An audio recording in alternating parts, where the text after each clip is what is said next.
Please be seated. Now, Ms Fewster.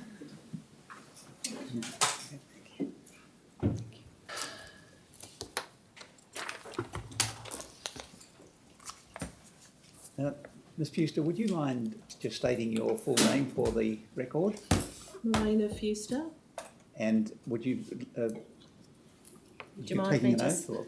take my glasses?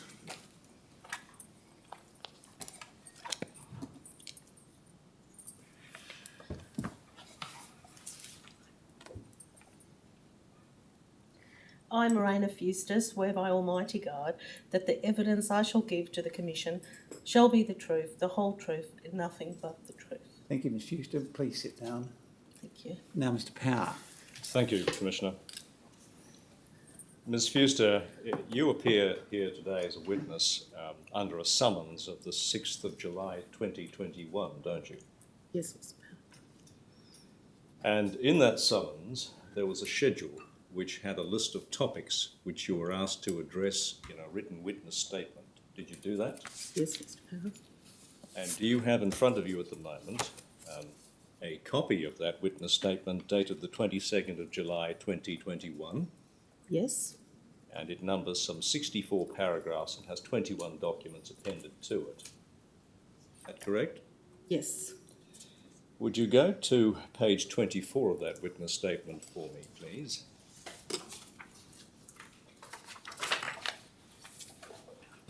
And look at topic number 55. See that? Yes, I do. And in line 1 of the answer to that topic, you'll see the name Bossie, spelt B-O-S-S-I-E. Is that incorrect? That's incorrect, yes. Should it be B-O-S-S-I? That's correct. Thank you. Now, that correction aside, have you recently read this witness statement? I have, Mr. Power. And having read it, are its contents true and correct? I believe it is. Thank you. Commissioner, the document number that has been given to this witness statement is FEW 0001 0001 0001, and I tender it. Thank you, Mr Power. The witness statement dated the 22nd of July of Marina Fewster, with the document identifier which Mr Power has just read out, will be admitted as an exhibit. Thank you. Commissioner. I have one further question for you, Ms Fewster. Are you here today to assist this Commission in the best way that you can? Yes, I am, Mr. Power. Thank you. Mr Futrell. May it please the Commission. Ms Fewster, I'd like to take you through your statement, largely to clarify and in some respects expand on your answers or explanations of a number of topics. There might be times when I go a little beyond what's strictly speaking in your statement, but you'll have an opportunity to provide your evidence on those topics as we go. Could I ask you, if you have it in front of you, your statement, just to begin with, I want to understand a little bit about some of the terminology you've used in your statement. So on the first page, there's an alphanumeric reference, capital A, where it starts with, in this statement I refer to, and there's 2 Roman numerals. Could I draw your attention to the second Roman numeral, which begins with Burswood Nominees Limited?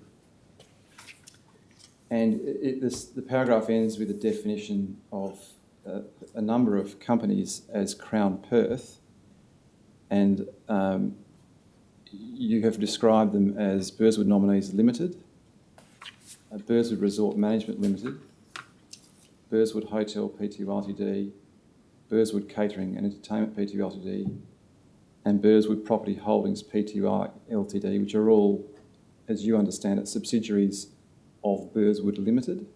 That's correct. And you're also referring to Burswood Limited itself within that group of companies, is that correct? That's correct.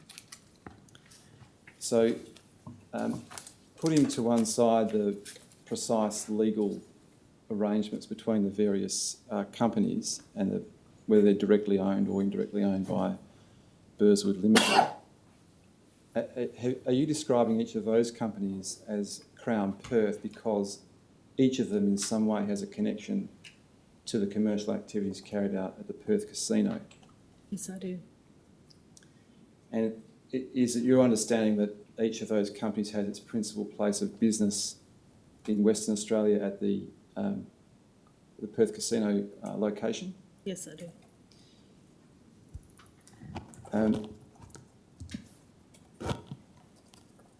And are you familiar with, as a director of Burswood Limited, the commercial activities that are carried out by each of those subsidiary companies?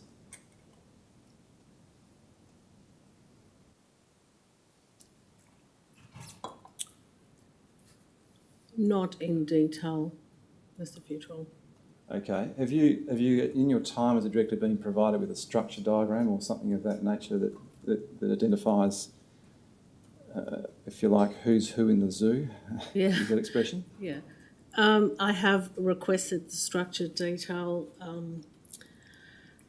as a result of so many people leaving and joining and moving positions within the bigger Crown Group. I have, in the last couple of months, asked to get an update of, if we can say, who's who in the zoo. And have you been provided with that? I've been provided with who the directors of those companies are. But without an explanation of what each company does? Without an explanation of what each company does, yes. Okay, so have you had any opportunity to inform yourself of, for example, what Burswood Nominees Limited as activities are? Apart from the fact that I know Nominees holds the casino licence and is the operating business, I don't have further exact detail. Okay, so you understand that Burswood Nominees holds the casino licence for the Perth Casino? Correct. And do you have any understanding of the commercial activities of Burswood Resort Management Limited?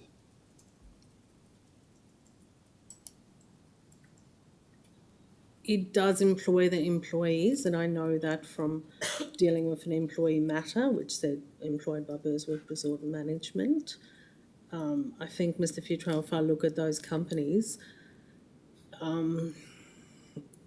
technically they're all different companies, but at the end of the day, Burswood Limited, in my mind, is the overarching company that should be managing the Crown Perth operations. Yeah, you've used the expression there, should, and what do you mean by that? That's a conditional word. Do you mean it does, or in your mind it does not at the moment do that? In my mind, I think there are deficiencies in how the structure is set up and how Perth, Crown Perth runs. There's a parent company, Crown Resorts Limited. Burswood Limited is obviously owned by Crown Resorts Limited. There's a two-way street of a lot of activity between Crown Perth Management and Crown Resorts Limited. And then there's Burswood Limited on the side, which from time to time comes into the fray in a very limited capacity. Okay, well, I want to come back to explore some of what you just said in a moment, but if I could just stick with this try to understand what your appreciation is of the activities of each company. As a director of Burswood Limited, you receive reports from time to time as part of the board papers, referred to as Crown Perth reports. Yes. And is it your understanding that those papers are dealing with all of the companies that you've described as Crown Perth in your statement? I would assume so, yes. In a consolidated way? I would assume so, yes. Right. So for example, I can take you to an example if you need me to, but you may know this just without me having to show you a document. So, for example, the financial statements that are provided with each board pack are presented in a consolidated way and described as Crown Perth. That's correct. Is it your understanding that Burswood Limited itself carries out any of the activities at Burswood Casino? No, It does not? it does not. It is yeah. And is it your understanding it has any employees of its own? I don't know that. I don't know if it has any employees of its own. And so I think you have said somewhere in your statement, just confirm this for me, do you understand who employs, I think you said earlier that Burswood Resort Management employs some people who work at the Perth Casino. Do you have an understanding of who employs the management, the people who are actually responsible for managing it? I don't know who the employing entity is. Have you made any inquiries during the course of your tenure on the board about those matters? Not about who the employing entities is. I have, in my limited tenure on this board, seen Burswood Limited as the company in charge of overseeing Crown Perth. I can't tell you who the employing entity of each person is. We'll take, for example, the person occupying the position of, I think you described as CEO of Crown Perth. Do you understand who has a direct employment relationship with that person? I don't know who the employing entity of Mr. Bossy is. To the best of your knowledge, is that not Burswood Limited?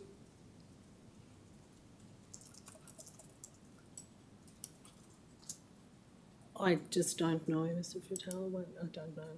Okay. Are you familiar with the name of a company, Crown Western Australia Pty Ltd? Okay.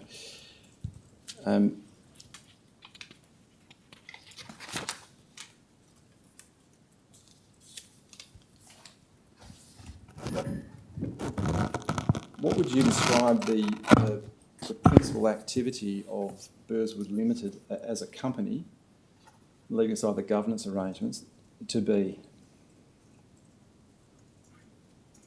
It's a board there for the oversight of the management of all Crown Perth. I'm referring here to the specific business of Burswood Limited itself. What does it do? What's its business in your mind?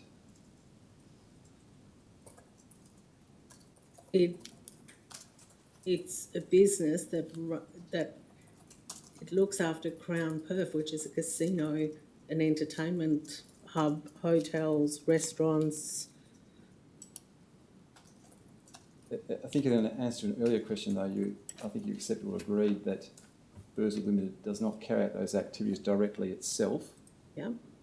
So in what way does it, in your mind, operate or be involved in the Perth casino business? It has oversight of the people managing the Perth casino business. Okay. I've just been handed a note to say that could you please speak up because the transcribers are finding it hard to hear you. Sorry. So if you just...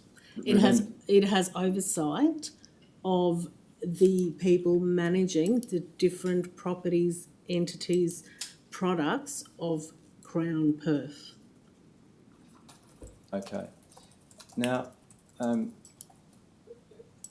in the schedule to the letter you received with your summons, I can take you to the paragraph. I just want to refer to the name of a company which I expect you'll be familiar with.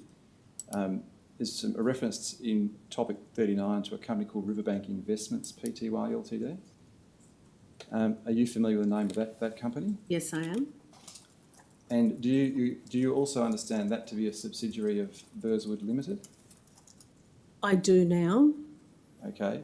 Now, you've not included the description of that company in what you've described as Crown Perth in the opening part of your statement. Is there a reason for that?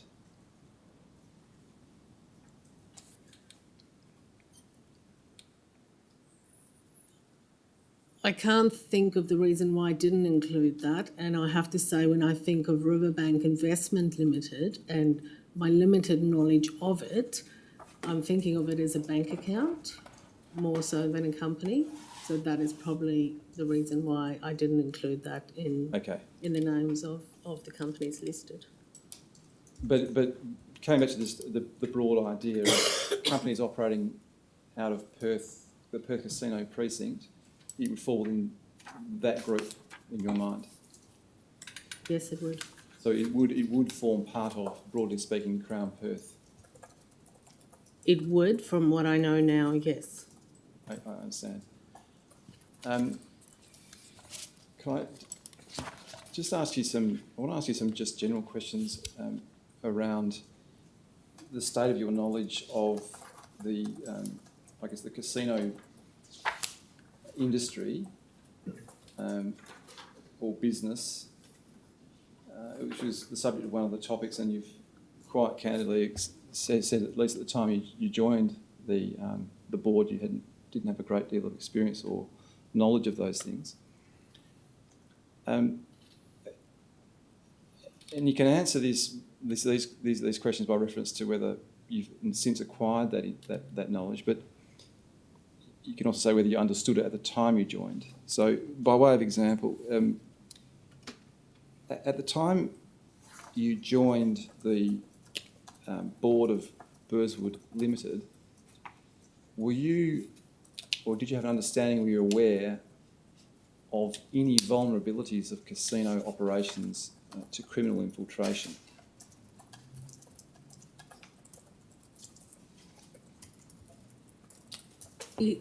I would answer that in saying yes, a casino where a lot of money changes hands is naturally just by reading and is a place that is more vulnerable to that activity.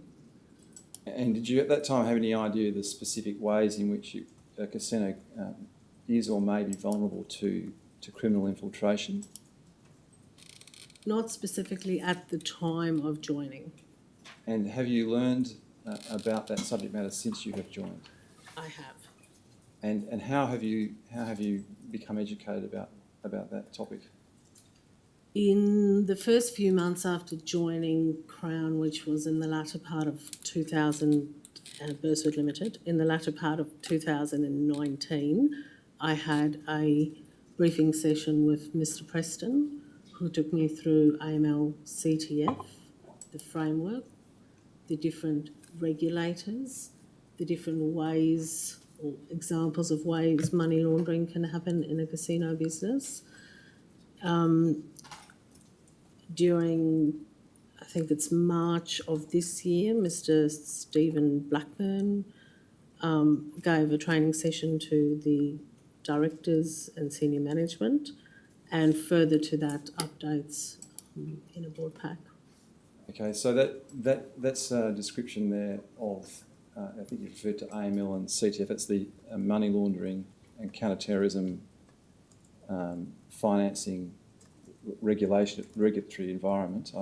Is that what you're referring to? Yeah, and part of that is the different ways in how why a casino is vulnerable to money laundering.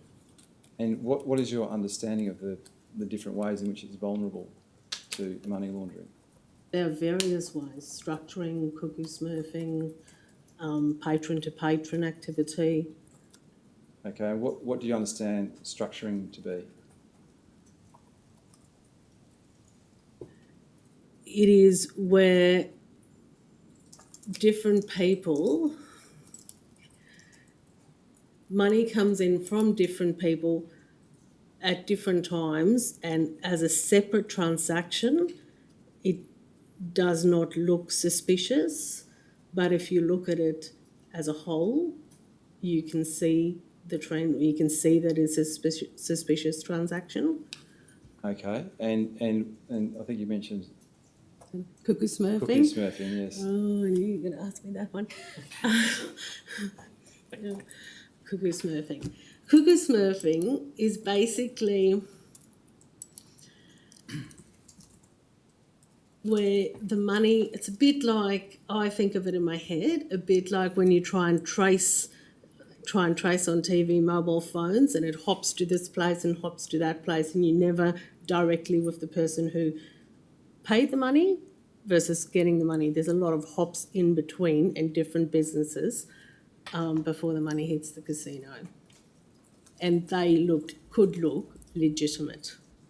And do you understand how the casino guards against that risk in terms of criminals wishing to use the casino as a place to facilitate cuckoo smelting? I can't give you the specific detail, but obviously in my papers I've put since, I think, March of this year, there has been a much more structured plan in terms of AML and CTF, which incorporates the management of this and implementing ways to ensure it's identified, it's managed, it's deterred in future. But I can't give you the specific ins and outs. Part of that is people, training, systems, analytics into the data. You mentioned a third thing, so it's, the names now. I think it was patron to. I think you said patron to patron or something to that effect.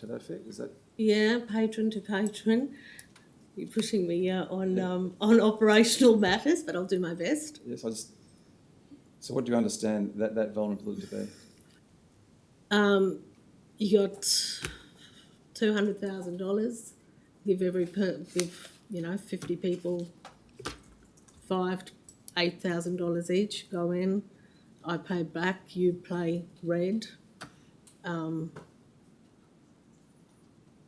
And through that way, you get to circulate the money through the casino. And what's your understanding of the way in which that's addressed by the Perth casino?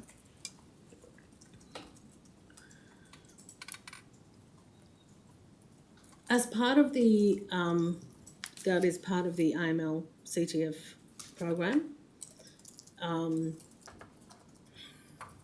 As part of that program, there are many measures that are implemented at the operational side. You've got know your customer, details about customers. You've also there's various measures in which they can now try and detect surveillance, reporting from the tables or from the floors in suspicious matters. So in terms of analysis of what people are doing, there are various ways in which the program looks at that to combat that.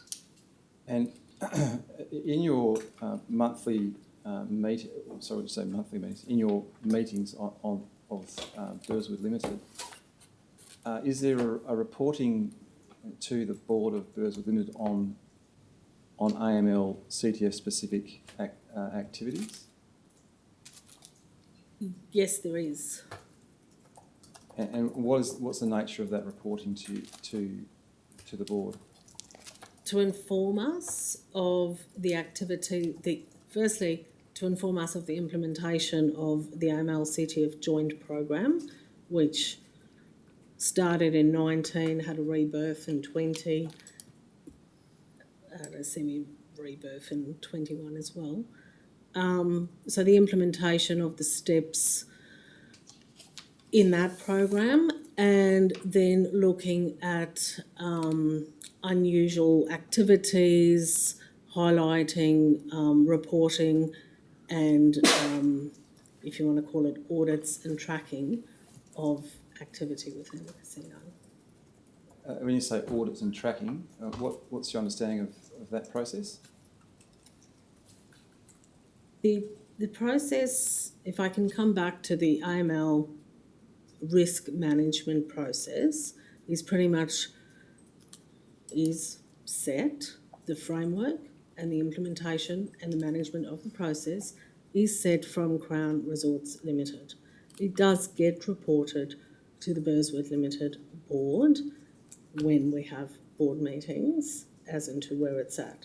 So as part of that process and as part of the risk committee, the audit committee, the responsible gambling committee, which are committees of Crown Resorts Limited, those reports are added to the Burswood Limited board pack for noting and discussion when a board meeting is held. All right. I've digressed a little bit from where I was trying to deal with this at a more general level, but we've gone to some detail. Thank you for those I'm explanations. not sure I'm going to get full marks for my explanations, but yeah. Aside from vulnerabilities to criminal infiltration, at the time you joined the board of Burswood Limited, were you aware or did you have any understanding of any harmful effects that gambling may have on the casino's patrons?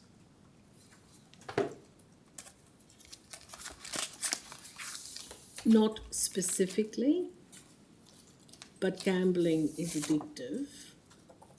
Yes, you've mentioned, I think, in your statement that as a director of the West Coast Eagles, you had some training in problem gambling.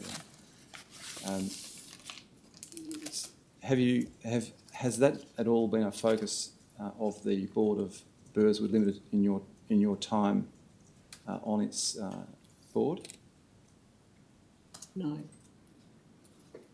Have you become more educated about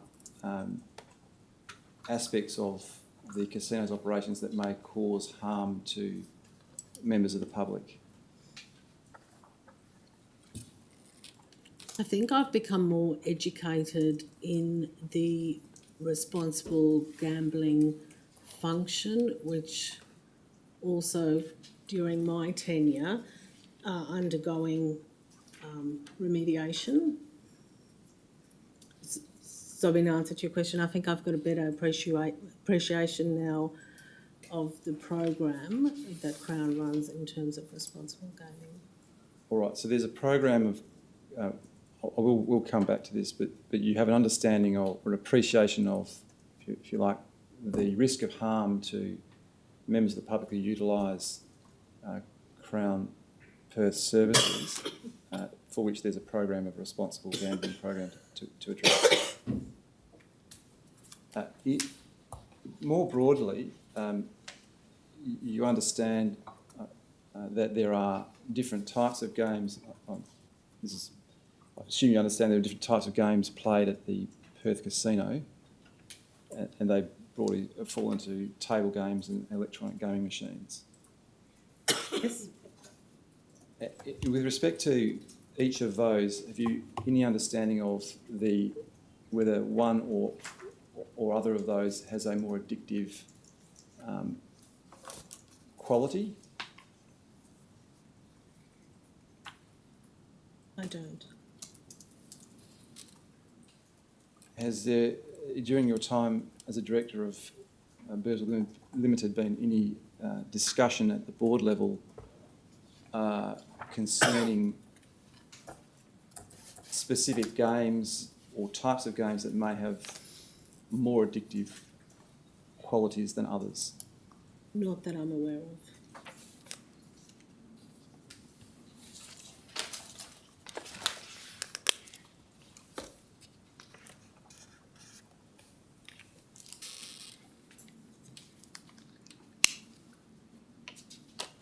Now, I think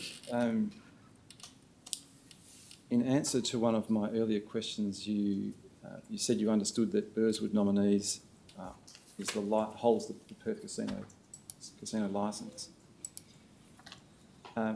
Either at the time of your appointment or since, have you familiarised yourself with the legislative framework in which that licence was granted and operates? No, I've not.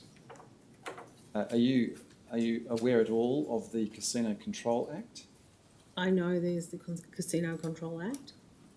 And are you aware of the Burswood Island State Agreement Act? I have heard of the Burswood State Island Agreement Act. Were you provided with copies of the acts, or either of those acts, at the time of your appointment? No, I was not. Have you been provided with them since? No, not to my knowledge. Have you asked for any summary or description of that framework in your time as a director of Burswood Limited? No, I have not.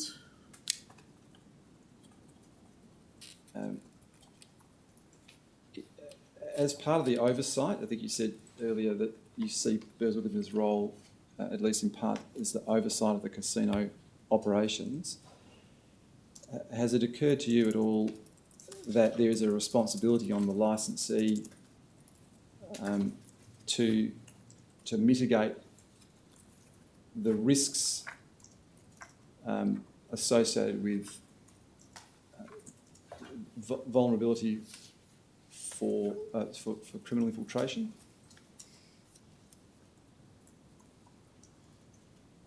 Yes, it does. And I think just to give context to that is I joined a board that had an enormous amount of experience on it. It was well known from day one that my background is not in casinos. I understood that it was a higher risk business than many other businesses, and was comforted by the fact that there were regulatory bodies, being the watchdogs, comforted by the fact that the people running this Perth casino had decades of experience in running casinos, comforted by the fact that the parent company, Crown Resorts Limited, had massive experience on their board and also numerous subcommittees dealing specifically with, and in many other companies, your audit and risk committee is one committee. In this company, it is two separate committees because risk is of a higher nature. You've got responsible gambling separate committee at resorts level, and that is, since I've joined the board, where the policy framework and direction has been set from. The last part of that answer is, are you there referring to policy direction and framework being set by Crown Resorts Limited? Correct. And do I understand you to be saying, in effect, that you were comforted in terms of the obligations, if any, of Burswood Limited will be discharged through Burswood Crown Resorts Limited and the various individuals with management, long-standing management experience? I was comforted with the fact that I came into a business with a lot of experience in an area that I was not an expert in. I was comforted with the fact that at the time, from where I sat, there were a lot of structures around the areas that I would see as important to running a casino business. And that there was a lot of activity happening in areas. I mean, my first board meeting was about a joint and renewed AML-CTF program. In those papers, we had external people reviewing. We had a company, Initialism, which apparently is an expert in AML-CTF, in the business, reviewing the program, advising on the program going forward. Yes, as a new board member, that did give me comfort at the time.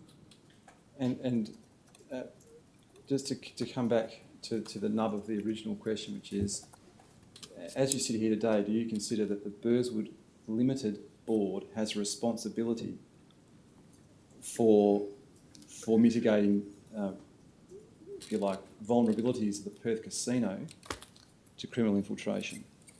It should have responsibility for it and should be set up in a way that it can manage that, yes. When you say it should, are you suggesting, by way of that answer, that it does not presently, is not presently set up that way? I don't think, in my experience and from what I can see, that the Burswood Limited board is able to execute the duties that is required to run the Crown Perth Casino. Okay. I would like to, again, come back to what you've just said, because I think we need to have some more concrete examples of what you're describing in a general sense. Before I do, though, could I just ask you in a similar way about responsibility of Burswood Limited for the potential harmful effects of gambling at the Perth Casino? Do you consider that Burswood Limited has responsibility for taking appropriate steps to mitigate that harm? Yes. And in a similar way, is it your view that as it is presently structured, it is not fulfilling that function? It is my view at the moment that it is not equipped, structured correctly to be able to fulfil that. All right. I know you've said you're not familiar with the terms of the Casino Control Act, but I just want to ask you whether you are aware, in a general sense, that in Western Australia, within the framework, there is a prohibition on authorising the use of poker machines for operation at the Crown Casino. Yes, I do know that.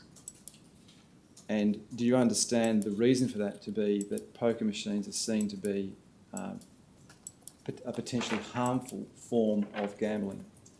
Yes.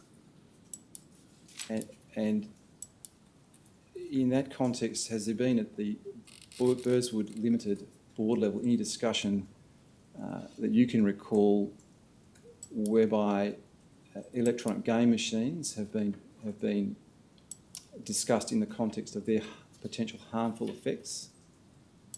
No, my knowledge about the pokies comes from my time as a West Coast Eagles board member and understanding how clubs in other states attain revenue.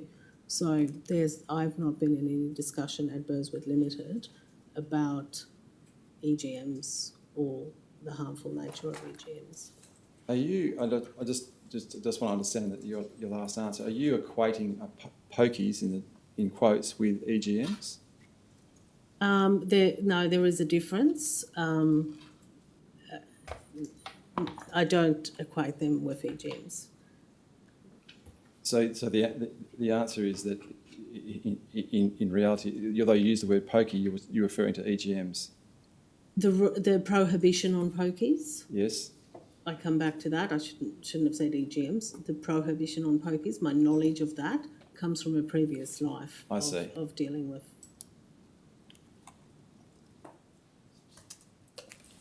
Now, just again at a general level, do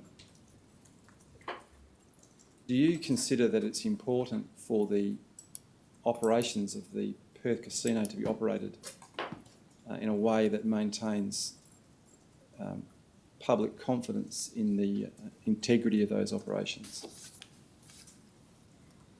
Yes. I think it's a privilege for Crown to get the licence. It's a West Australian licence issued by the West Australian government.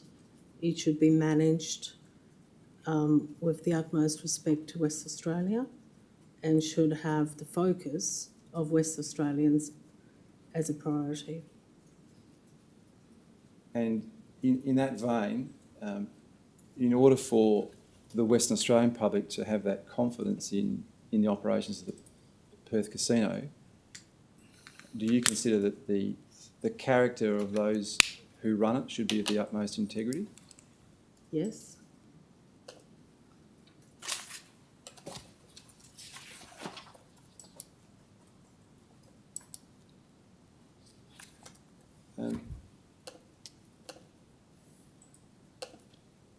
Can I ask you, if I may, some questions around and I think you mentioned earlier there's been quite a bit of change at the board level, and just to sort of understand that change, you became a member of the Burswood Limited board in mid 2019, Correct. and at that time, the directors were Mr. Alexander, who was the chair, Correct. Mr. Poynton, Correct. Mr. Felstead, and Mr. Barton. Correct. And at that time, Mr. Alexander was also the executive chair of Crown Resorts Limited. That's right. Mr. Poynton was a member of the board of Crown Resorts. That's right. Mr. Felstead was the CEO of Australian Resorts. That's right.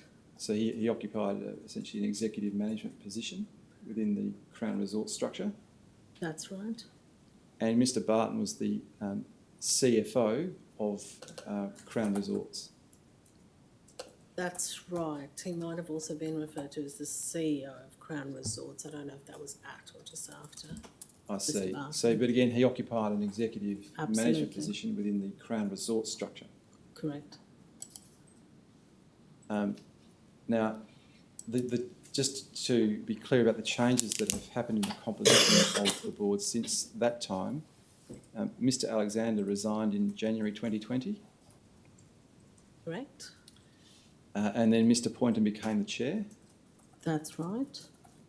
and then earlier this year, Mr. Felstead resigned in January of this year, Correct. and Mr. Barton and Mr. Poynton resigned in February of this year. Correct. At that time, Ms. Coonan was appointed a director and the chair of Burswood Limited, Correct. and she's the executive chair again of Crown Resorts. Correct. And Mr. Bossy was appointed a director of Burswood Limited in February of this year. Correct. Now, and throughout that time, essentially, you're the last person standing from mid-2019 on the board, correct? Correct. Now, at the time, you up at what I call the pre-2021 period, Mr. Preston and Ms. Manos were company secretaries of Burswood Limited, Correct. and again they resigned earlier this year. Correct. I just can't remember if Mr. Preston resigned earlier this year or end of last year, but correct, round about Yeah. that, yeah. That's certainly that's probably right. And then Mr. McGregor was appointed the company secretary of Burswood Limited. Correct. Now, I just want to clarify something in your statement, because if I could ask you to refer to, easiest way, I'm going to refer to page 2, which is just the last digit in the top right-hand corner of the long reference number. There's a paragraph with Roman 4 that starts from December 2020 and ends. The bit I want you to focus on is you have said you did not have any involvement in the decisions regarding the departure of these individuals or the appointment of any replacements. Now, do you recall signing some circular resolutions around that time? I do. And the circular resolutions dealt with the appointment of Ms. Coonan and Mr. Bossy Correct. and Mr. McGregor. Correct. And you signed each of those circular Correct. resolutions there. So I just wanted to know, when you say you had no involvement, obviously you had involvement in the sense that you signed the circular resolutions. But what do you mean by you had no involvement in those decisions? There was no discussion, so I didn't have input into a discussion, would it be A, B or C. It was like, we're appointing these people to have a quorum. I wrote to Ms. Coonan and Mr. Poynton in February when I was asked to sign a circular resolution to appoint Ms. Coonan and Mr. Bossy to the Burswood Limited board, stating that I was comfortable signing the appointment of Ms. Coonan, however, felt completely uncomfortable and thought it not to be right to appoint Mr. Bossy to the Burswood Limited board in light of the fact that the Royal Commission in Perth has been called, and in light of the fact that management will be called and will be scrutinised during this period. And I did put in the email, I didn't feel at that point that it was appropriate for us to appoint any management onto the board of Burswood Limited. Is that email referred to in your statement? Can you just take? I believe it is. It is the only email I sent them about it. So I just don't remember reading it. So if you ever got that email available, I do have the email available. perhaps then at a later time we could make arrangements for that email to be produced. Yeah, sure. If it's not already been produced. So you mentioned in part of the answer that you had some discussions about to the effect that we're going to appoint so-and-so, in this case Ms. Coonan and Mr. Bossy, to the board of Burswood Limited for reasons of quorum. With whom did you have that conversation? That was an email from Mr. Future. Let me just have a think. Give you the wrong information. So there was a email to appoint Ms. Coonan. Was Mr. Poynton still? Yes, Mr. Poynton was still on the board. So that was an email that came through from the company secretary, I think at the time. I can't remember if that was Mary Manos or she left at some point, her replacement. When you say the company secretary, can we be clear about which company secretary? Crown Resorts Limited. Right. So it was an email that came through, and we will need to provide you these emails. Yes.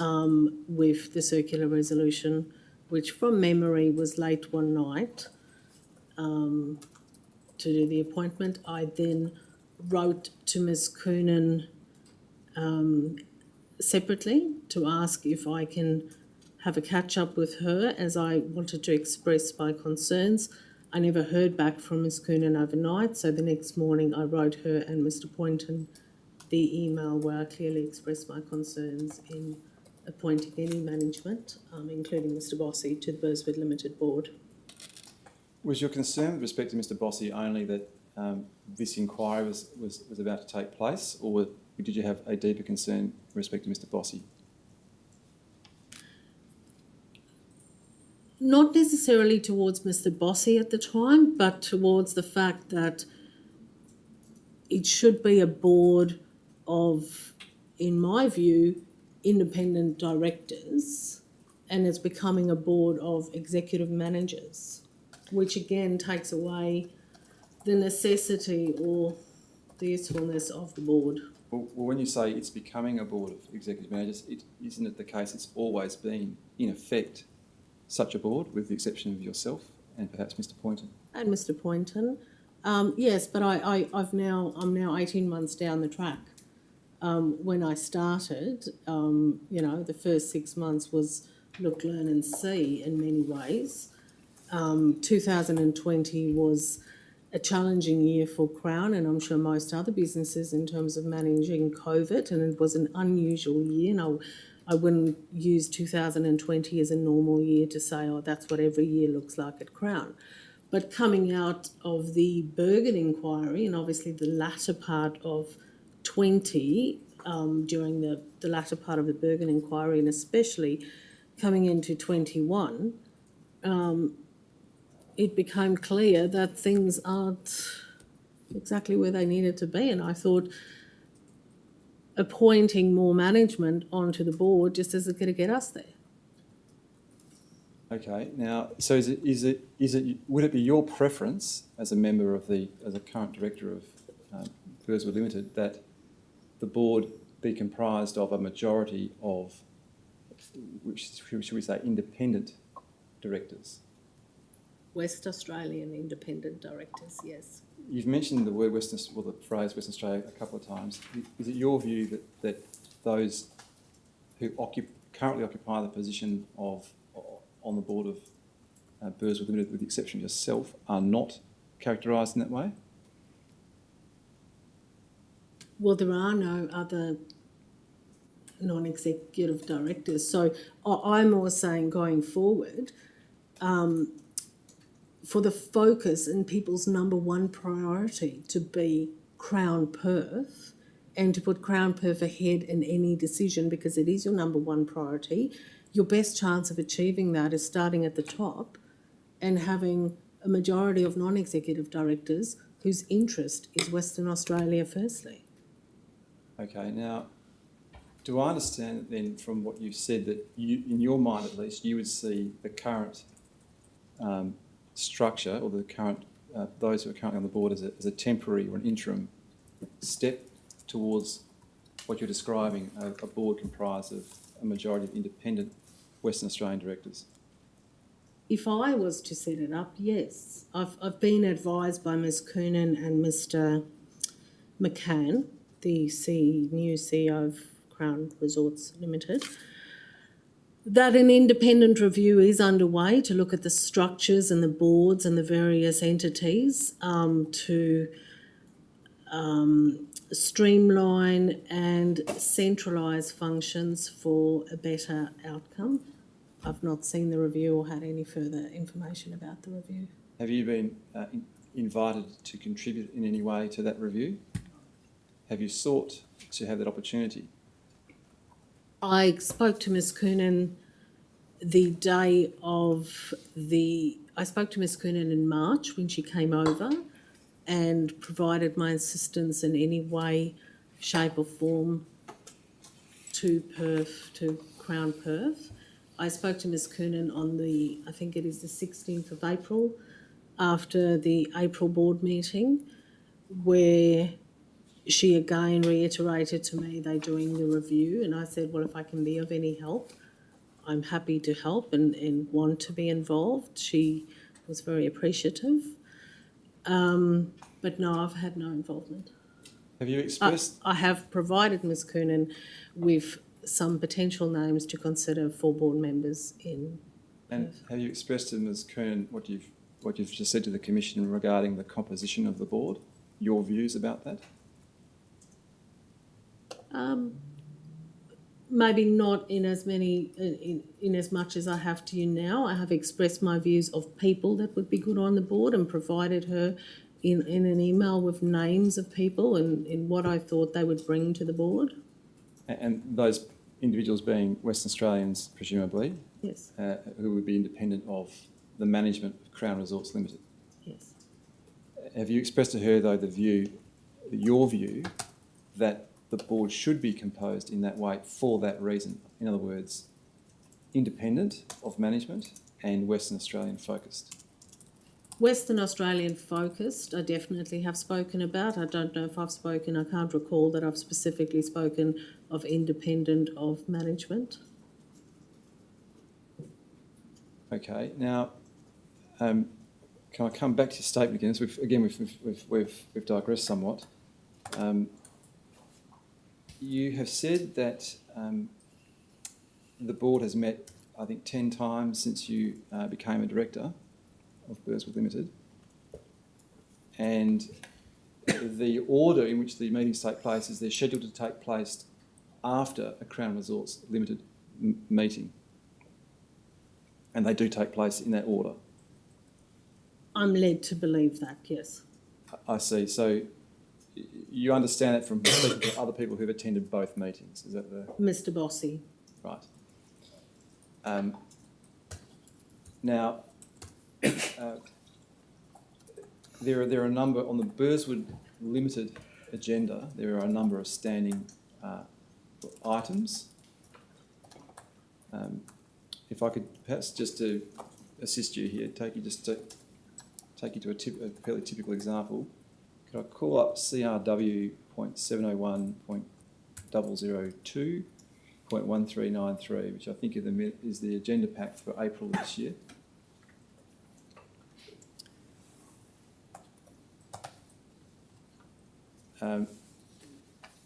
Just in case you need to have your memory refreshed of what the standing items are, I'm not going to take you through each of them, but this is a pretty typical agenda paper for a Burswood Limited meeting, and one of the first items is the minutes of the previous meeting, and the first thing you typically do is approve the minutes of the previous meeting. Is that correct? Correct. Now, is it your view that the minutes are an accurate reflection of what has transpired at each of the meetings? Is there any reason you to doubt that? I think that's an accurate, or I don't believe there's any inaccuracies to it, but as company secretaries and people taking the minutes have changed in the time I've joined the board to now, it has changed in terms of length or brevity of the minutes, and the April 16, 2021 board meeting, so not the minutes that you're referring to there, but the minutes of this board meeting specifically was fairly short, upon which I wrote back to Miss Weir that I note the minutes are fairly short, but I hope that the issues I raised in the April board meeting have been dealt with. Okay, so who is Miss Weir? She was just a note taker, is she? Is that the position? Miss Weir is now the company secretary of Crown Resorts Limited. Crown Resorts Limited. Right. Now, I think you've said in your statement that a typical length of a meeting is around an hour. Yes. Possibly a little longer. And would it be fair to say that the majority of the time taken up at Burswood Limited meetings concerns the financial results and the CEO report? Yes. Would it also be fair to say that not typically and not a great deal of time is devoted to the internal audit report or the legal risk and compliance reports? That would be correct. They're typically taken as read or noted in the They're minutes? typically taken as read. Maybe one or two things will be discussed on them, but they are mostly taken as read. Now, you didn't meet in February of this year. I know this is a point that you've made in your statement. I'm going to come to that. But the meeting was held in April of this year, 2021. But it does appear that there were some papers circulated for February 2021. Do you recall whether you received a board pack for a meeting that was scheduled for February 2021? I requested a board pack for the February meeting. Okay, now, at the time of the meeting in April, when you did get to meet, which was, I think, 4.5 months after the previous meeting, you expressed some concerns about essentially at least the delay in convening that meeting. I would be stronger with that. I expressed some serious concerns. Yes, so if I could ask that we call up your attachment to your statement, which is FEW .0001, .0001, .0080. And I just want to understand precisely what it is you mean by some of these points. They're not completely self-evident to me. So the first one is obvious, that you didn't think it was acceptable to have taken 4.5 months to convene a meeting. Are you concerned more generally about the frequency of meetings of Burswood Limited, or only the period on this occasion of 4.5 months? Mr. Futrell, in my experience as an executive in a few companies and also serving on a few boards, when a company goes through a period of crisis, and I would call this a period of crisis for Crown, and that includes all of Crown, you would usually see activity lifting in terms of meetings, outcomes, schedules, tasks, dates. There's just a heightened level of activity. Where my experience since December 2020 was a complete vacuum until after 8 requests of a board meeting, eventually was held in April, with a board pack that arrived less than 48 hours before the meeting. I would say substandard material in the board pack, and if you look at the board packs, it's very hard for somebody who's a Burswood Limited board member, and especially somebody with no experience in the business, with very limited tenure in the business, to understand what's going on when Crown Sydney, Crown Melbourne and all other things are incorporated in the papers. That is why I asked the chairman, executive chairman Helen Coonan, about this, because it's not reasonable to expect a non-executive board member to deliver on their duties by the material provided, the timeliness. It's just not reasonable. Okay. I want to come back to some of what you just said, but to return to the original part of the question, which was, do you have a concern? I mean, obviously here there's a concern, time of crisis, you feel you're not meeting frequently enough, but more generally, it's the case that Burswood Limited meets 4 or 5 times a year in a typical year? I don't think that is enough if that is the board that is governing and managing the Perth casino. Would you expect to meet at least 10 times a year, like once a month? At least 10 times a year, and when there's a crisis. And this is the other thing, is in this meeting, I was told by Ms Coonan that the Crown Resorts Limited board meeting, since the the Bergen report came out, which was, I think, start of February, to this date, which was the 16th of April, had met 18 times. And did you receive at all in that period any communications from the Crown Resorts, or Crown Resorts Limited, either as company secretary or some other person, giving you updates on what was taking place at the Crown Resorts Limited level? No. I contacted Mr Poynton before his departure to understand, I think my wording was, when the Royal Commission in Perth was announced, that I would assume we're going to meet as a matter of urgency.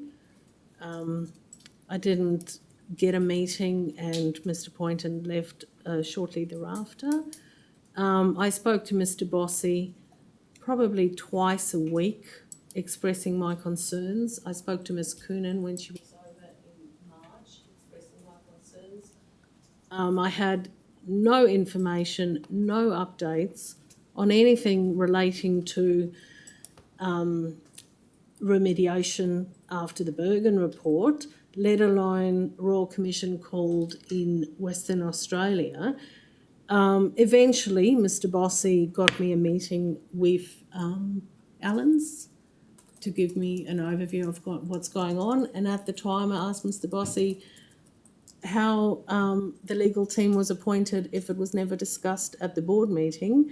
And he said, well, that's done at Crown Resorts level. And is that, I think you may have answered my next question, which is that the point you're making in paragraph number 2 about the lack of briefing notes and informative proactive updates?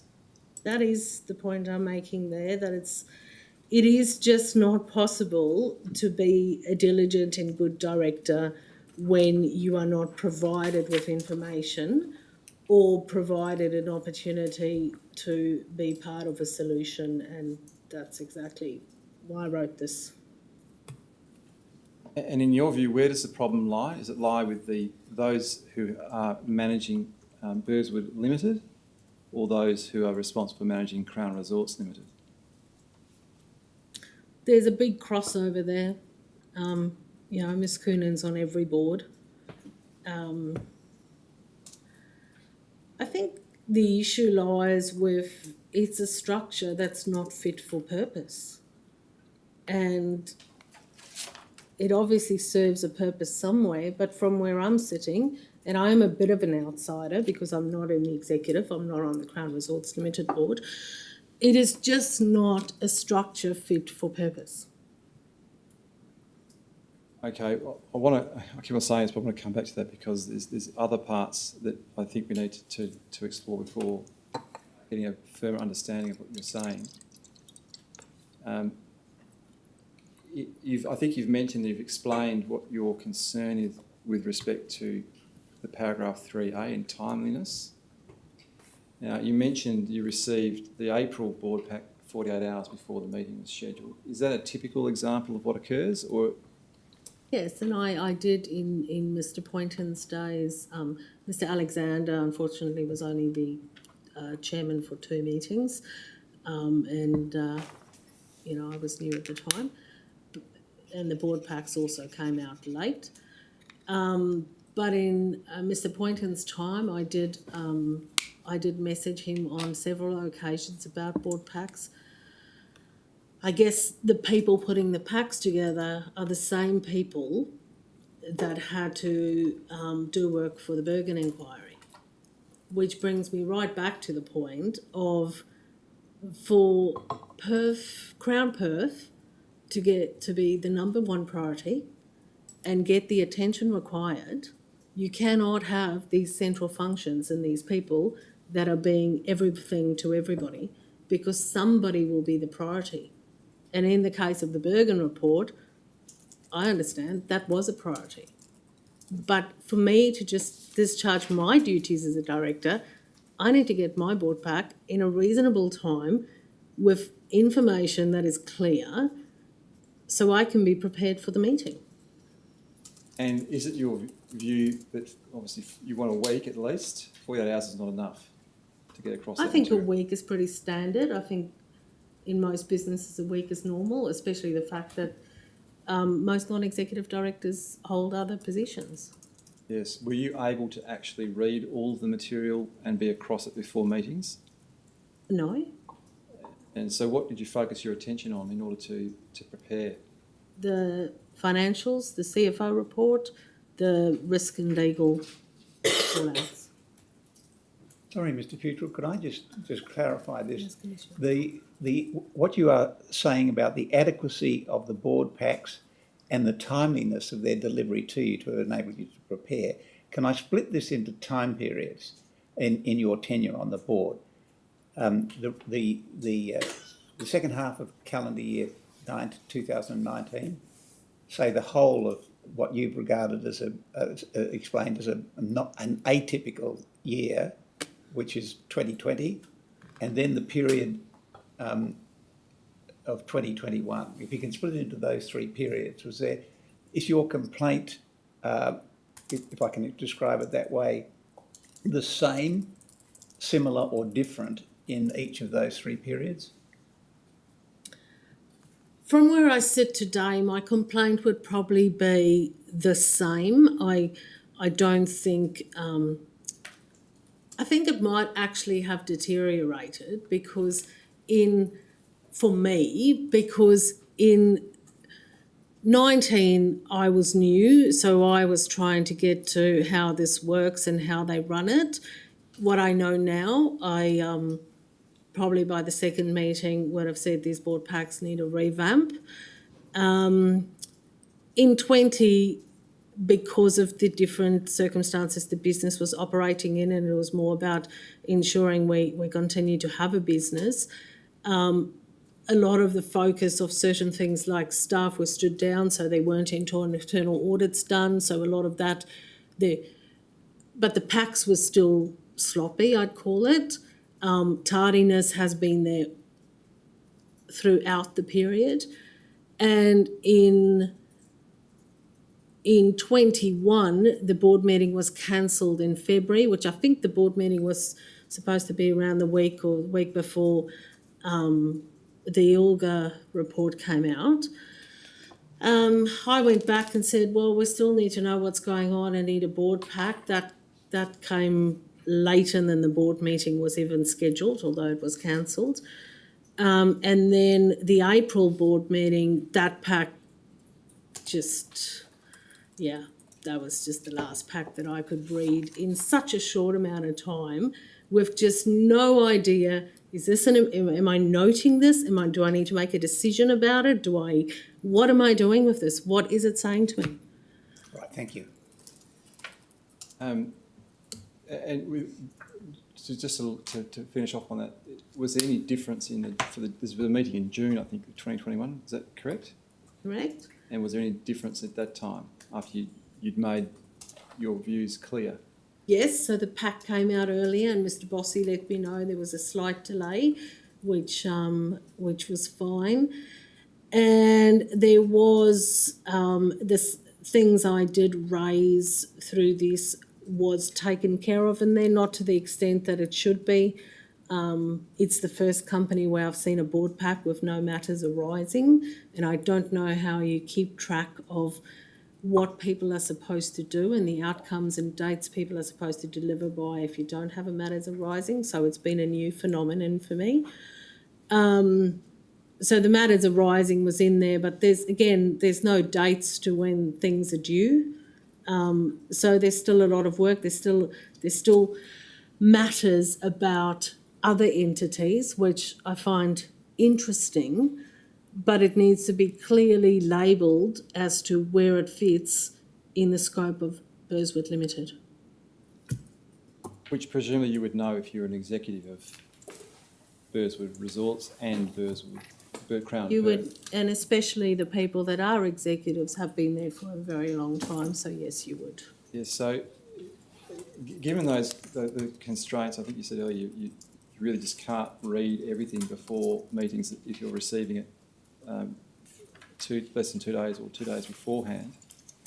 Approximately how long does it take you to prepare for these meetings? I think Other commitments on. Yeah, I think you need a good. I mean, I like to get it before a weekend and spend a good day of my weekend preparing for that. It also gives me then time, if it comes early enough, that I could ask questions prior to the board meeting. When now I'm asking questions after the board meeting, and it's a bit after the fact. Right. Now, the duration of these meetings is around an hour, I think you've said? Yeah, the last one was 2 hours. Okay, so more recently a longer duration. Is it scheduled for 1 hour? Is that the reason that they're typically that length? It's now scheduled for 2 hours, and that's a hard 2 hours. Yeah. And when did that change? When was that change implemented? The April board meeting and the June board meeting was scheduled for 2 hours. And is that the result of complaints you've made about the ability to get through the business in the allocated time? I don't know. I just get the diary invite. Okay, so in your view, is 2 hours sufficient time to deal with the typical board packs you've been receiving? Not if you're going to have a board meeting every quarter, or in our case, 4.5 months since a board meeting. I think to run a business like Crown Perth, you need to have, as we've probably agreed, at least 10, without a crisis, at least 10 meetings a year. And if I was running the board, it would be a half a day minimum set aside for that. Thank you. Commissioners, I'm quite a bit to go on this particular document. I don't know if you want me to keep going, or do you want to have a break now? I think we'll take a break. We'll take a break and come back at 11:30. Thank you.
Thank you. Please be seated.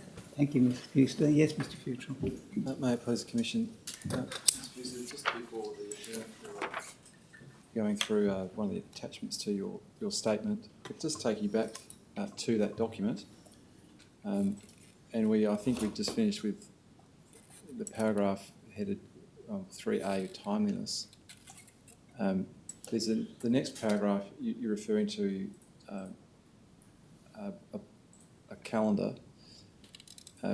You may have already answered the question I had in respect to this in one of your earlier statements regarding the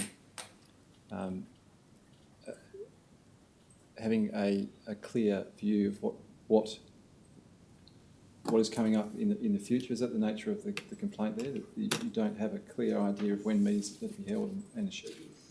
Correct, and this was at the point where I was waiting for 4.5 months. So, yes, I would like. I am personally a pretty structured person, so I would like to see a calendar. I can then also give feedback if I don't think that there's enough meetings, but without a calendar, I don't know what's coming up. All right. Now, I think you've also already explained, probably in answer to one of the questions either I asked or Commissioner Owen asked you concerning the nature of the papers that were being presented to you, because earlier you gave some evidence about the absence of any clarity in respect of why you're effectively reading some of the papers. Is that the point you're making in 3C? Yes, I think there needs to be clear purpose. Some of the papers were nearly telling me what executives had for breakfast.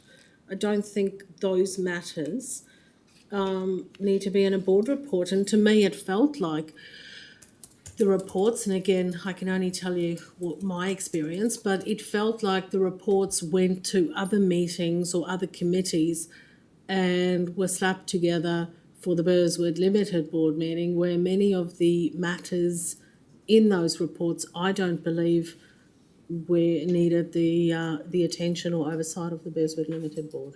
Would it be fair to say your complaints are a lack of focus on Burswood Limited and its specific needs?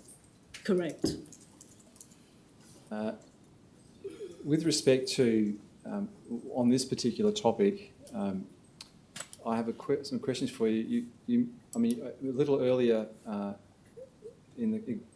today we were dealing with some of the subsidiaries of Burswood Limited, and in particular I made reference to Burswood Nominees and Burswood Resort Management. Would it be your expectation that the minutes of the meetings of the subsidiaries should appear in the board pack for the parent company? Yes. I would expect the minutes of that should appear in the board pack. I would expect there'd be an annual calendar where the committees from the parent company presents to Burswood Limited. They are the people setting structure and frameworks. There needs to be a interaction, I believe, with Burswood Limited, if they are the people setting structure and framework, where there is a two-way conversation and input, instead of how it feels at the moment is that those decisions are made and they are put into a pack, be it 4.5 months later for noting. That's why the whole timeliness, information and the structure of which meetings come before others need to be sorted out. I think there is a huge task for the people to do to sort out what the structure is going forward to optimally run every entity by the regulations it should be run by. My purpose and my focus for Burswood Limited is Crown Perth, and I want to make sure the best happens for Crown Perth and the staff and those involved in Crown Perth. So do I understand from that that, to the best of your recollection, you have not received, in the course of your time as a member of the board of Burswood Limited, minutes of meetings of the subsidiaries or summaries of resolutions passed by the boards of those companies?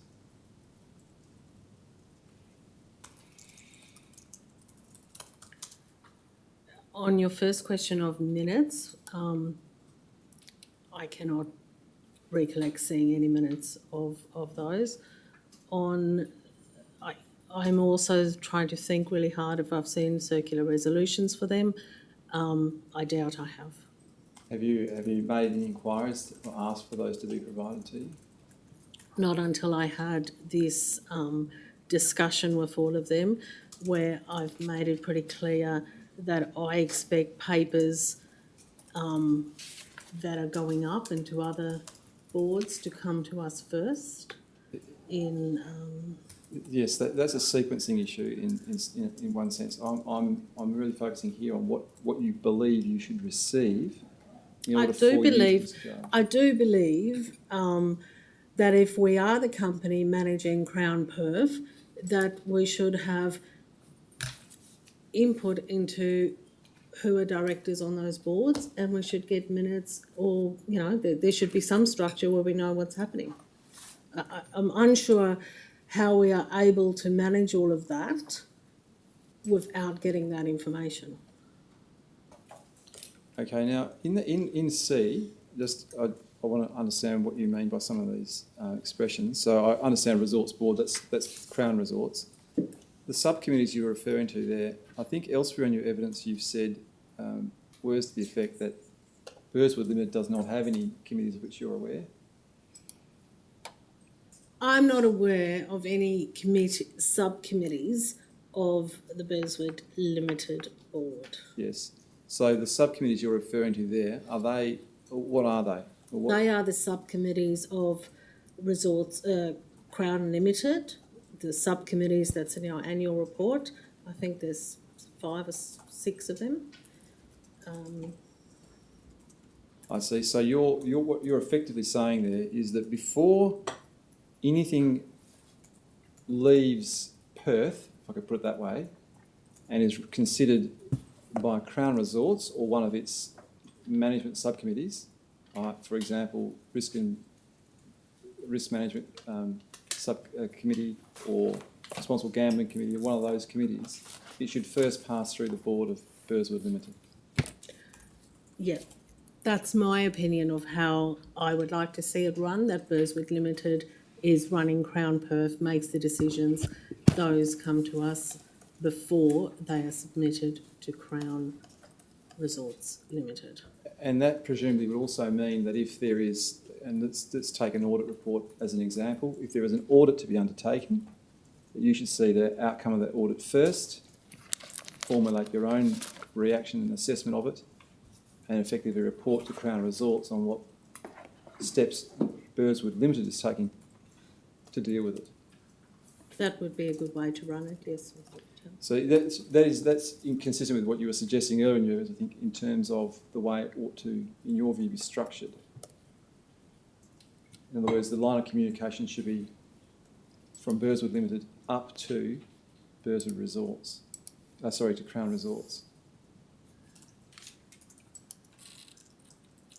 I don't see it as different. In my head, the Burswood Limited board should have control to run Crown Perth, and yes, we have a parent company, we have a parent company, but in terms of managing it, we should have control of governance, setting direction. In most other companies, a company like this would have a strategy, an annual strategy session with directors, executives, would have a plan that they deliver against. In this situation, everything for Limited, and let's call it Crown Perth, comes from the parent company for noting and implementation locally. I see what you're saying. So you're summarising at the end of what you just said, the current position where essentially all direction is coming from Crown Resorts. Yes. Your view is that Burswood Limited should operate, or call it semi-independently, of Crown Resorts and effectively run the Crown Perth business and have oversight for it. Right.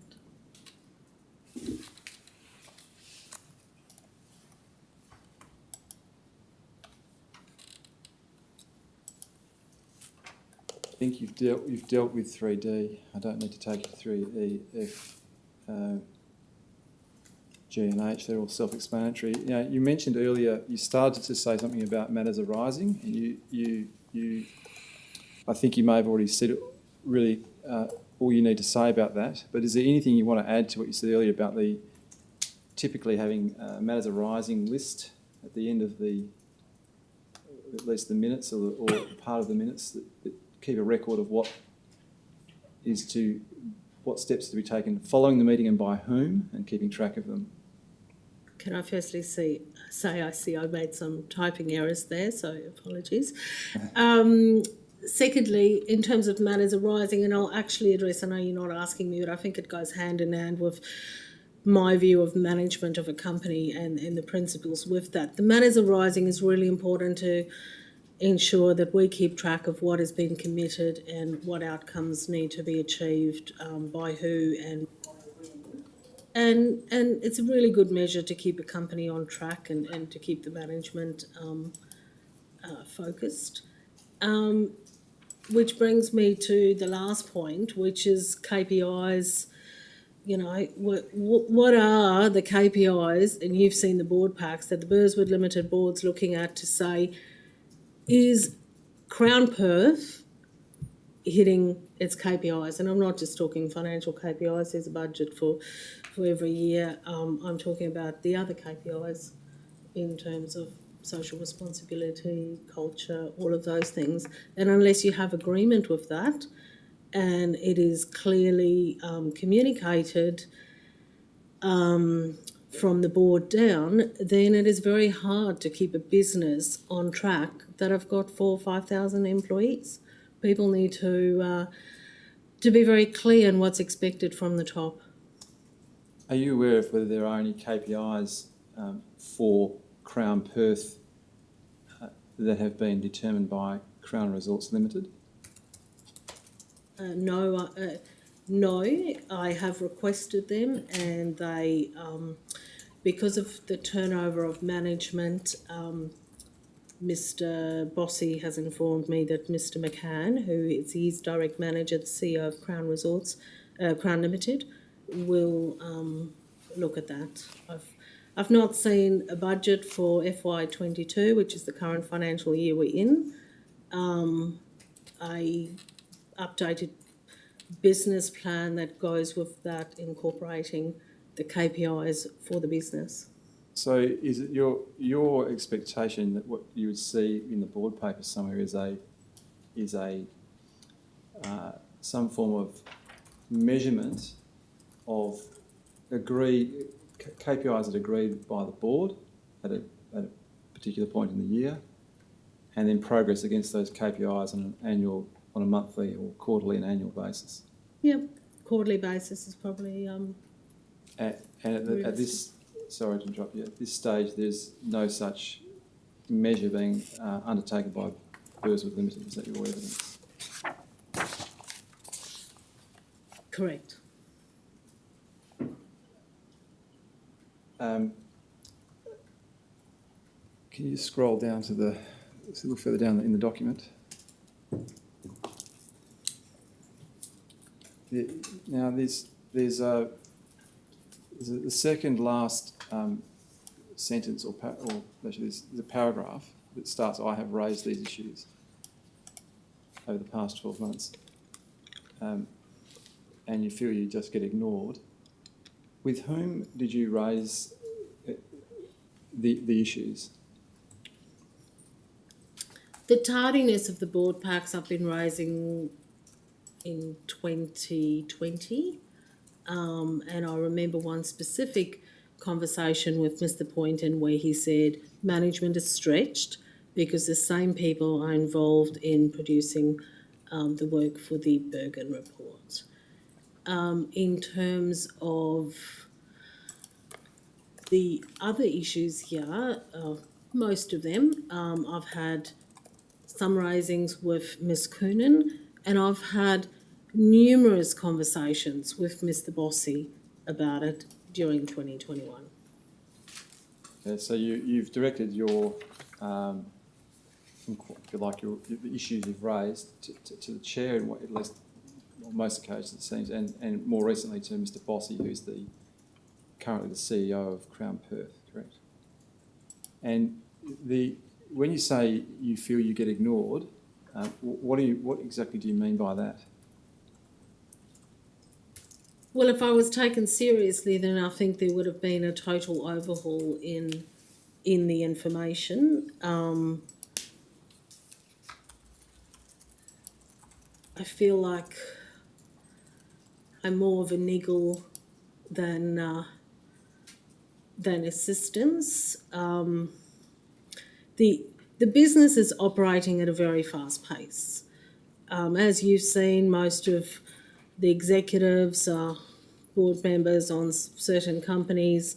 I've explained to you that from what Ms. Coonan told me, the Crown Limited board had 18 board meetings in a period of 2.5 months. We had 0 board meetings in a period of 4.5 months. So there is a lot of activity in the business. The business has brought in this year, I think, some good executives. There's a lot of Mr. Stephen Blackburn, the AML, CTF. There's a lot of activity happening. There's just not a lot of activity happening to Burswood Limited because I don't think the company understands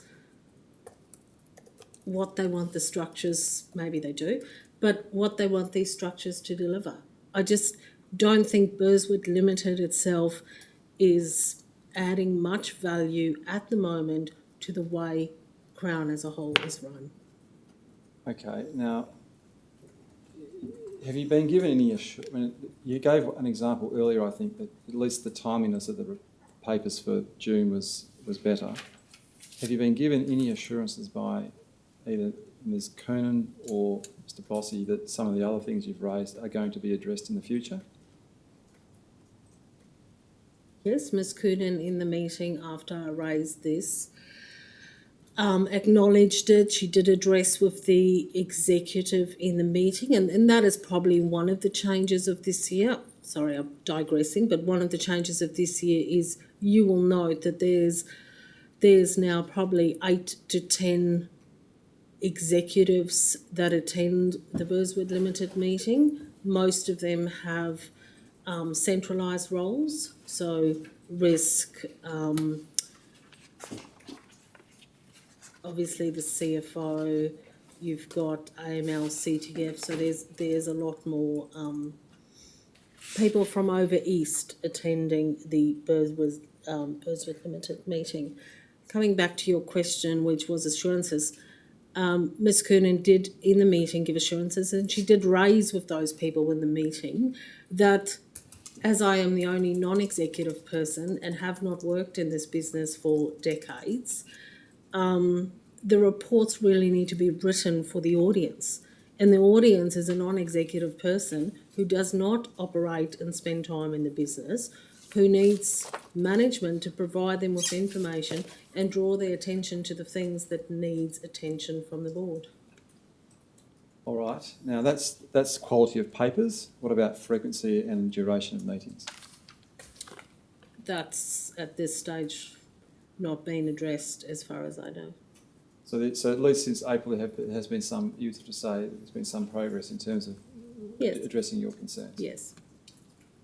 And I've had a discussion with Mr. McCann, the newly appointed CEO of Crown Limited, where I have raised similar matters with him to this, and his response was positive in the sense of obviously Crown Limited is looking and got external advisors in to look at the structure going forward of all these subsidiaries boards to form a more streamlined and centralised structure, and that he will personally, after the results release and the AGM, look at these papers and what is submitted, and agreed that there's just things in the paper that probably is not relevant to be submitted.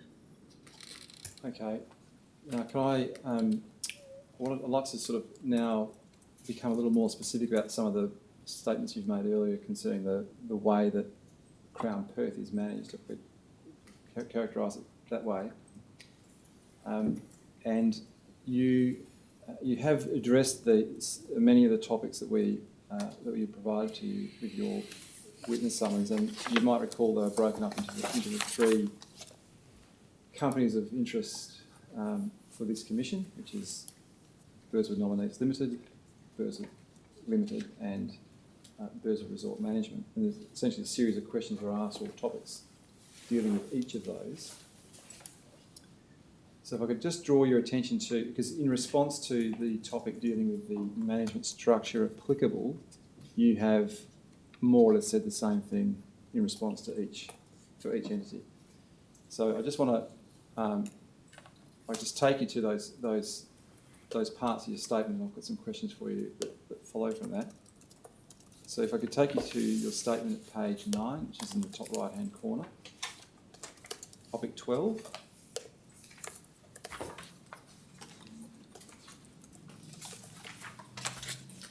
Which is the description of the management structure applicable to the activities of Burswood nominees. Topic 19, which is on page 11, and that's for Burswood Limited. And topic 24, which is on page 13, and that's for Burswood Resort Management. I think in response to each of them, your response has been that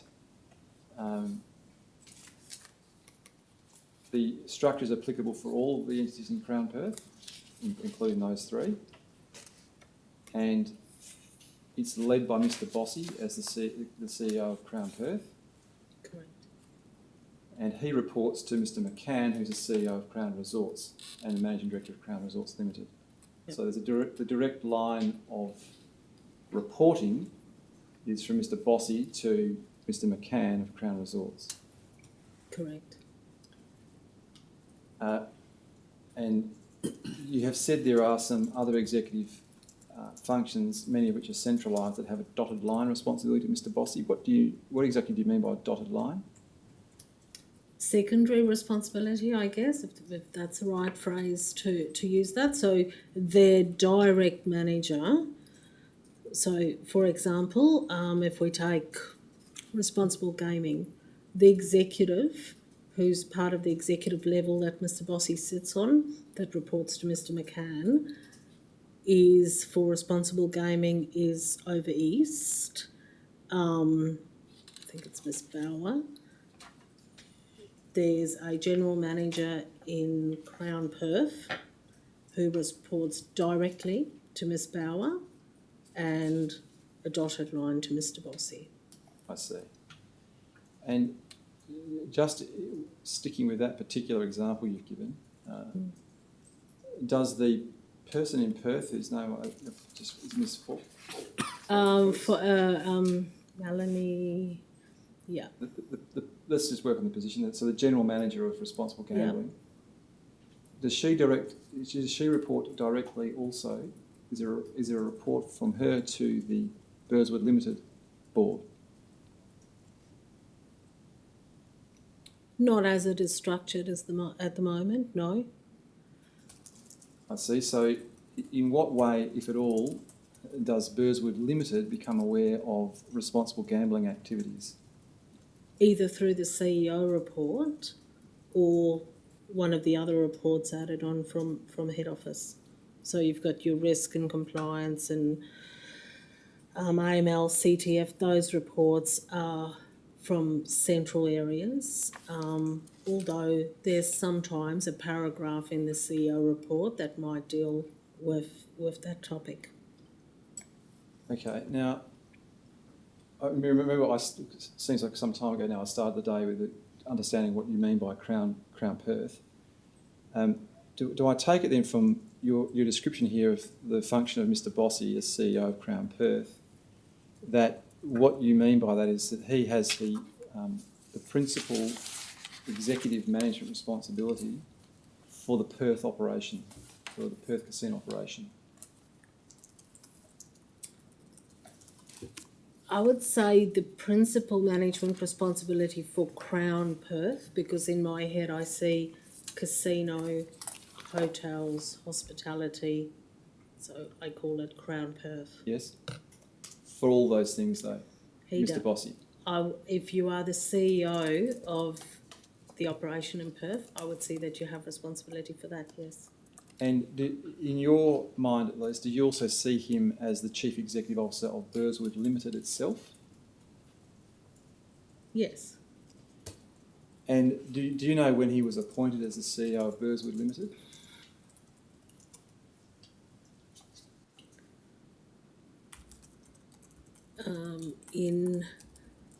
So can I say he was appointed as the CEO of Crown Perth in, it was either December or January because it had to go through the regulator, so I'm not exactly sure of the date that it was approved.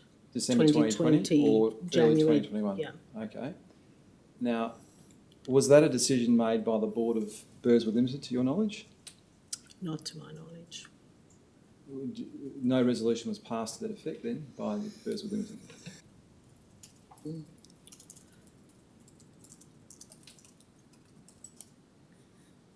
I can't recall a resolution being passed. I know there was an email from Mr. Poynton to me on a different topic where he just said Mr. Bossy will now be appointed as the CEO of Crown Perth. So this is an example where you have been told of an appointment that is taking place without... Yeah, having it was responsibility. October 2020. I emailed Mr. Poynton the day of the results release, annual general meeting, raising my concerns that I asked Mr. Bossy if there was a link I could dial into to listen to the results when I was told, no, you've got to be a shareholder by Mr. Bossy. So I raised that with Mr. Poynton, asked him how the meeting went, and as part of his response, he said, Mr. Felstead will be leaving and Mr. Bossy will be appointed. Okay, now, as far as you're aware, is there an employment contract between Burswood Limited and Mr. Bossy? I don't know. Is there a document in which there is a job description provided for his role as the CEO of Burswood Limited? Not that I'm aware of. Are you aware of what his specific responsibilities are as CEO of Crown Perth? No, and I can only deduce that from his CEO report, but no, I can't point you to a specific document. And are you aware if there are any specific KPIs associated with his office and function as CEO of Crown Perth? I'm not aware of them, hence I requested them earlier this year. All right, now, I'm going to summarise what I think your evidence is, and you feel free to correct me if I misstate this. So, I think I've already said this. In your statement, you say Mr. Bossy reports directly to Mr. Can, and I think you said earlier in answer to one of the earlier questions that your understanding is that Mr.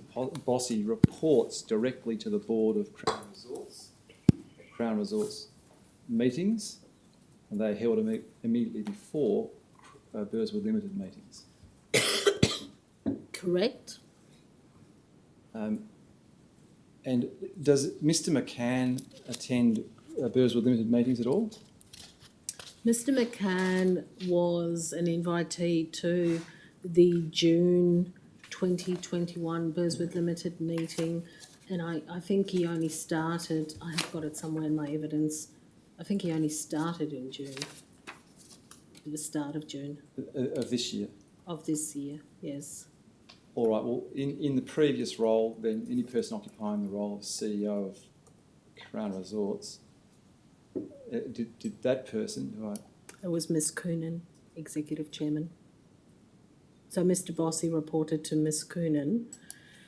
It was Mr. Bossy reported to Mr. Felsted. When Mr. Felsted left, he started reporting to Mr. Barton. When Mr. Barton left, he reported to Miss Coonan.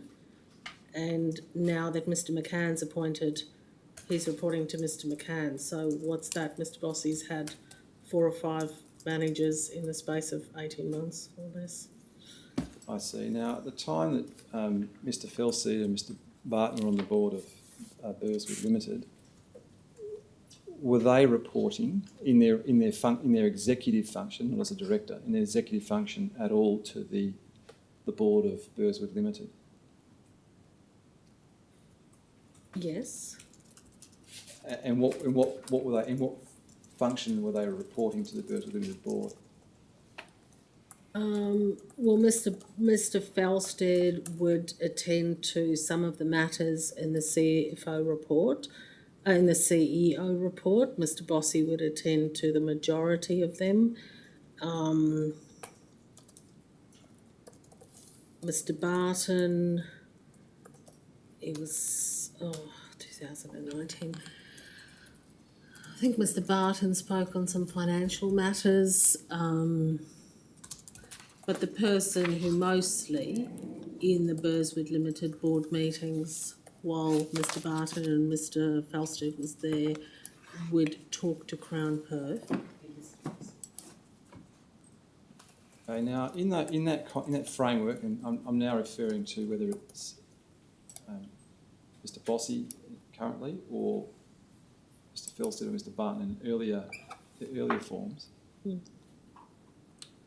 Were there any directions given to them in their management capacity of Crown Perth by the Burswood Limited board, to your recollection? In other words, directions of authority to take steps in the management of Crown Perth?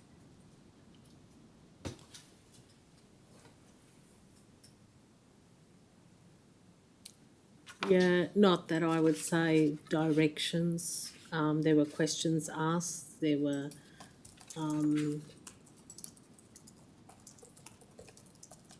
terms of the management of Crown Perth, I would say very little.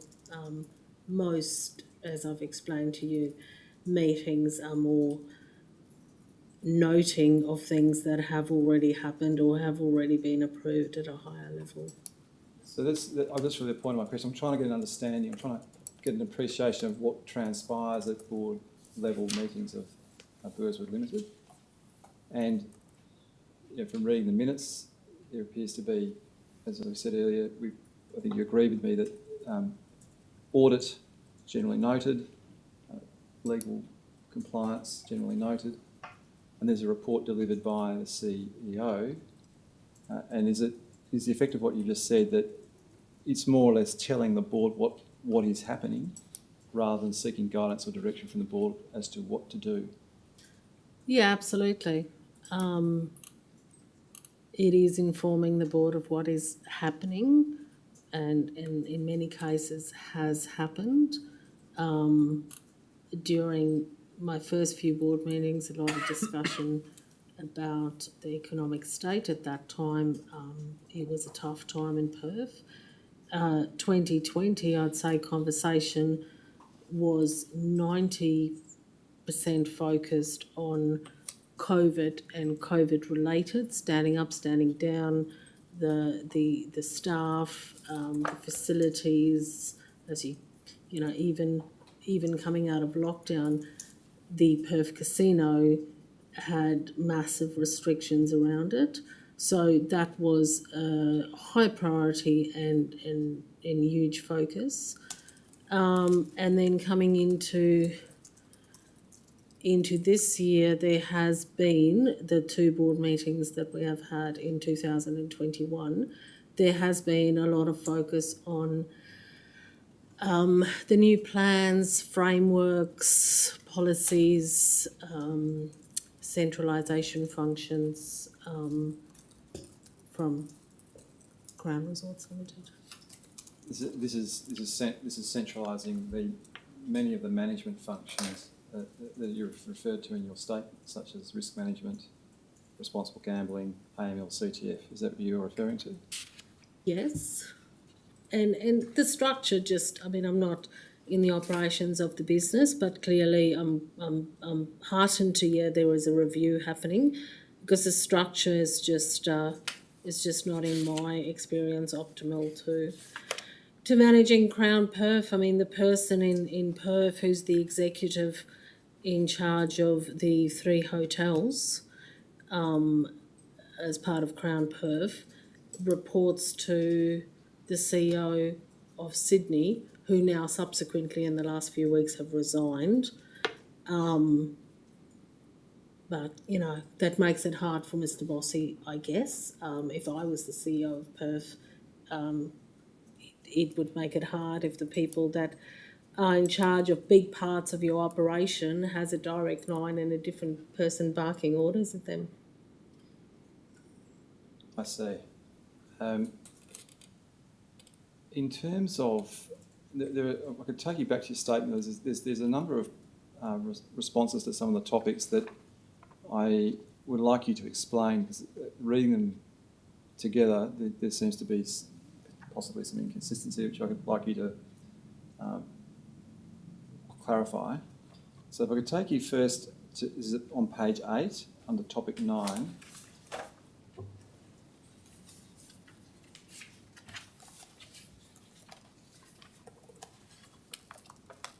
And it may be that you have already in part answered my question on this.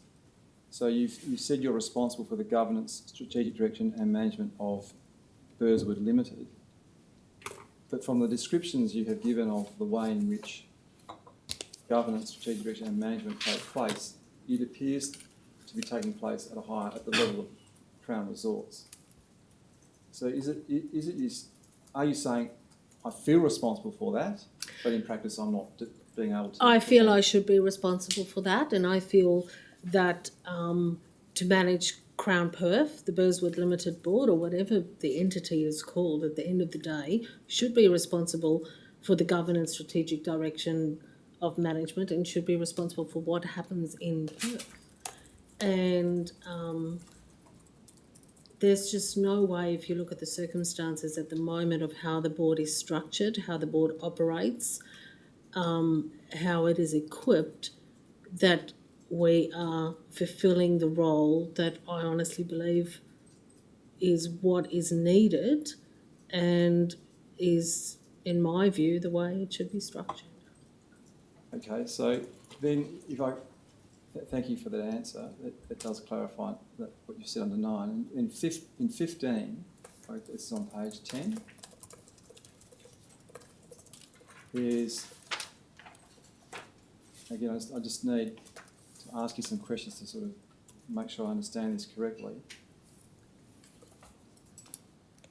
I think I now understand the first sentence, which is dealing with Burswood Limited's governance of Burswood nominees, and you have said it doesn't influence or direct Burswood nominees. And I presume that's by reason of what you said earlier about the direction coming from Crown Resorts and the managers having direct lines of reporting to the executives of Crown Resorts. Correct, and they are all in the business from the executive chairman down on a daily basis. So in terms of being directed, monitored and things happening, it happens. Is it a higher level? At a higher level, Yes. and at a faster pace than the Burswood Limited board meets. I see, and that effectively is summarised in the last paragraph in the heading dealing with the fact that Burswood Limited receives reports on governance matters for noting. Yes. So Correct. then I could take you into 22, topic 22, which is on page 12, and this is the one that I find mainly requires some clarification. In the first sentence, you have said that Burswood Limited are responsible for the governance strategy and oversight on commercial operations of the Perth Casino. What in having regard to what you've already said, what does that mean? We should be. I mean, the Burswood Limited we look after Crown Perth, and all the entities under Crown Perth.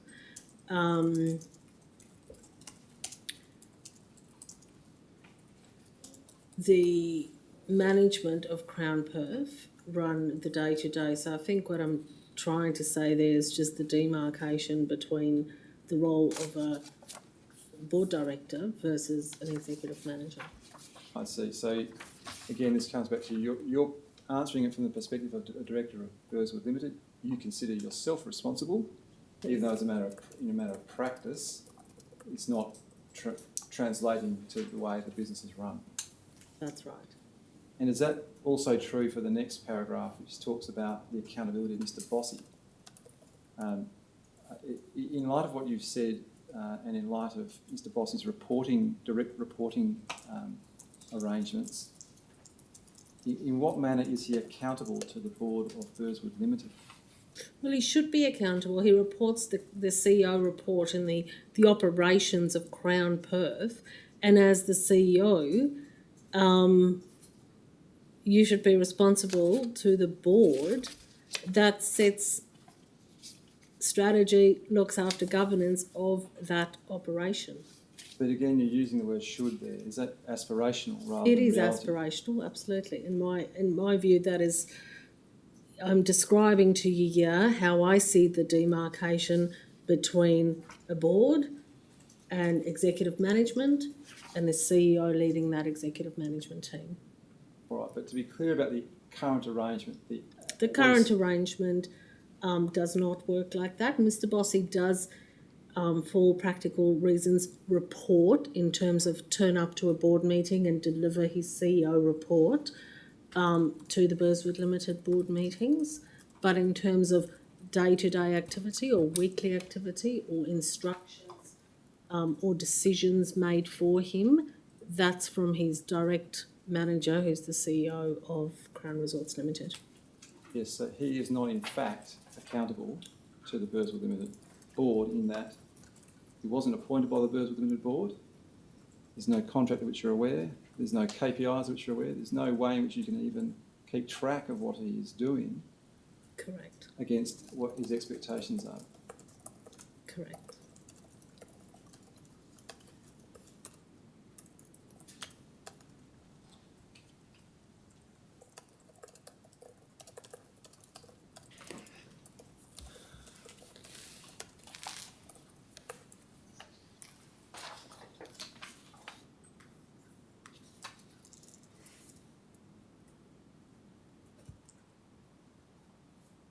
Can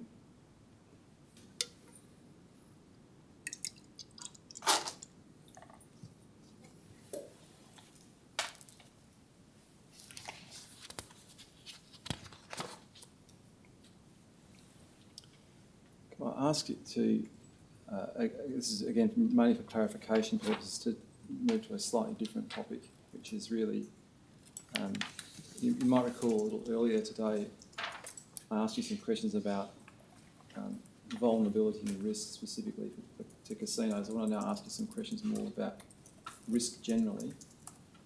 And you have been directed to some topics about risk management of the three entities we've discussed, Burswood Nominees, Burswood Limited and Burswood Resorts Management, which for the purposes of the series of questions that are going to follow is really what I'm talking about when I say Crown Perth. And you've described, I think, in answer to, or under each of those, this is at topic 11 on page 9, topic 18 on page 11, and here I think there needs to be another correction potentially to your evidence. You see, the heading is Risk Management System applicable to Burswood Limited. In the second paragraph under that,